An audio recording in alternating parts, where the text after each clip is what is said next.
Assalamualaikum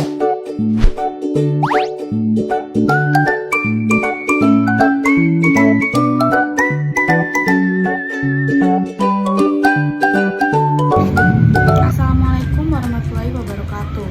Perkenalkan, nama saya Nabila dengan NIM 13124000154. Di sini saya akan menjelaskan 5 asas yang ada di dalam hukum acara pidana. Disimak ya.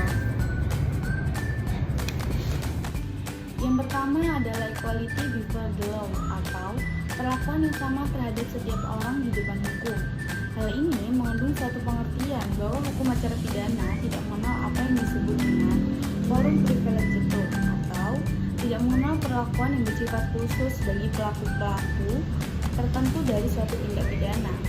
Oleh karena itu, harus dipandang mempunyai sifat lain daripada sifat yang dimiliki oleh rakyat pada umumnya. Misalnya, sifat sebagai menteri, sifat sebagai anggota DPR atau MPR, sifat sebagai kepala daerah, dan sebagainya. Yang kedua adalah asas fair doc van eigen richting atau asas larangan main hakim sendiri, yang artinya semua perkara pidana harus melalui proses atau tahapan yang sudah ditentukan oleh aturan hukum acara pidana. Proses atau tahapan di sini yaitu proses penyelidikan, penyidikan, penuntutan, pemeriksaan di depan sidang pengadilan, dan proses pembinaan di lembaga permasyarakatan.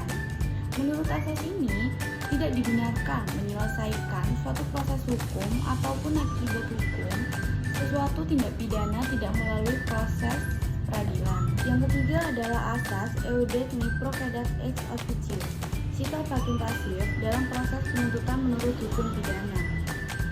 Asas ini memberikan suatu pengertian bahwa hakim itu harus bersikap menunggu sampai pejabat yang berwenang melakukan penuntutan, yakni penuntut umum telah mengajukan suatu perkara kepadanya untuk diadili. Yang keempat adalah asas oportunitas. Berdasarkan asas ini, kepada jaksa diberikan suatu kewenangan untuk mengesampingkan perkara dalam arti tidak mengajukan suatu perkara untuk diadili oleh pengadilan, yakni apabila kepentingan umum atas kepentingan hukum itu telah menghendaki. Yang kelima adalah asas legalitas. Asas legalitas ini menghendaki bahwa semua pelaku tindak pidana tanpa terkecuali harus dituntut menurut undang-undang pidana yang berlaku dan diajukan ke pengadilan untuk diadili. Sekian penjelasan saya tentang 5 asas dalam hukum acara pidana. Mohon maaf bila ada salah dalam penjelasan yang saya jelaskan. Wassalamualaikum.